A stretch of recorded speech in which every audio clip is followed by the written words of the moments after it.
The best of the morning to you. This is Monday with Friday, preparing you for a better week ahead. This is the fifth of 6 installments in my series on what racial justice looks like. My focus today is on a particular biblical text, the point of which goes unnoticed by too many people who call themselves Christians, thereby causing them to lose both credibility in and usefulness to their world. I hope viewers who aren't particularly interested in the biblical viewpoint would stay with me and understand why this is as important for them as for the Christians who miss the mark. No biblical passage invokes ideas of racial justice as does Luke 4 verses 18 and 19, wherein Jesus, reading from the prophet Isaiah as he launched his public ministry, declared, "The Spirit of the Lord is on me because he has anointed me to preach good news to the poor, sent me to proclaim freedom for the prisoners and recovery of sight for the blind, to release the oppressed, to proclaim the year of the Lord's favor." I won't get to all of this week. I'll touch on one very important aspect of it next week, but here is one other very important one.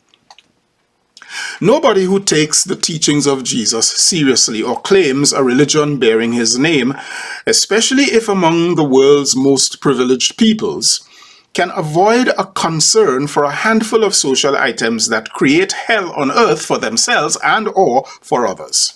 These words with which Jesus begins his ministry throw down the gauntlet against injustice, including racial injustice. No one who takes Jesus seriously should read his manifesto, as I call it, and remain indifferent about poverty, poverty's systemic causes, its systemic victims, and the systemic racial injustice that often lurks beneath the surface of poverty. The strongest reference to racial justice in Jesus' declaration regards Jubilee, a word he doesn't use in the text, but referenced strongly as the year that the Hebrew nation was to exercise fair trade, abandon territorialism, free employees from disadvantageous and demeaning contracts, making them veritable slaves, cancel debts, restore lands, houses, and property to their rightful owners or to former owners who lost them through poverty, and exercise extravagant generosity. With regard to their land, they were to understand themselves as tenants and aliens, not as owners, with the implication that they were not better or more valuable than other ethnicities or somehow laid greater claim to God's land than any other people. Now that Jubilee occurred every 50 years, but when Jesus read from the prophet Isaiah about that Jubilee, what he intended, and so should anyone else who loves justice, was for this Jubilee to become a daily way of life. So how is this a matter of racial justice?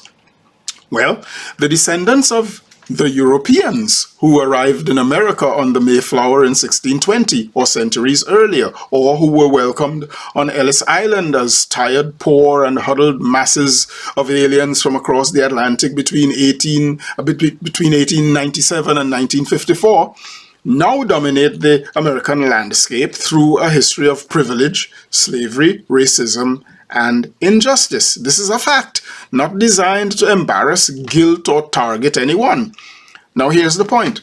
This Jubilee, if worked out in the 21st century the way Jesus imagined it in the 1st century, should mean that folks whose prosperity is bequeathed to them through a system in which their ancestors either actively or passively denigrated, disadvantaged, and exploited a dozen generations of black people and a whole nation of indigenous peoples, should at least acknowledge their racial privilege, advantage, and benefits at the gruesome and systemic expense of persons of other ethnicities.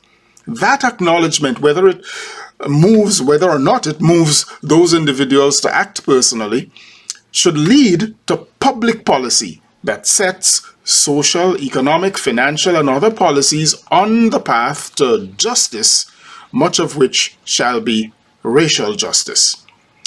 Might I add here that the ongoing American debate since President Biden announced student loan debt forgiveness can be better informed by thoughts about Jubilee, again in a racial justice sense, since although 1 in every 5 persons carrying student loans in America is white, the median debt for whites is $23,000, while for blacks it is $30,000.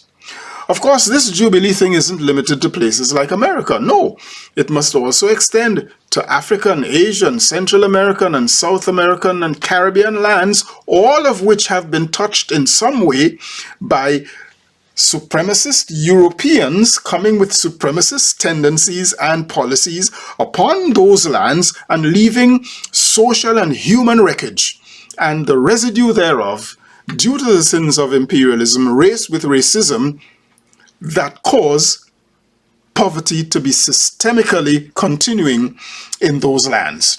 Racial justice must cause some form of the economic benefits and wealth derived from specific lands to be returned to the indigenous peoples still on those lands, to their descendants, and where applicable, to the descendants of enslaved peoples whose blood, sweat, and tears created the wealth of those lands and lands beyond.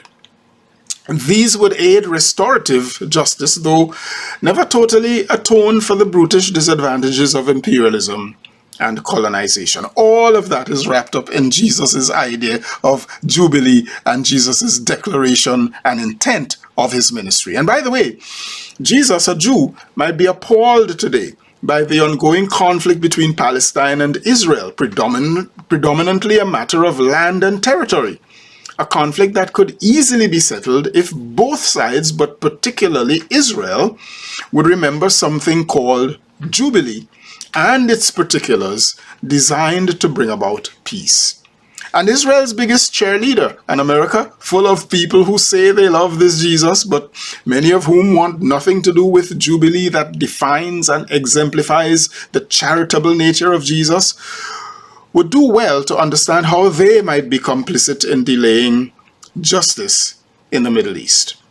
I am 𝗥𝗰𝗶𝗹, and your week just got better. I'll see you again next week. Happy Monday, all the way to Friday.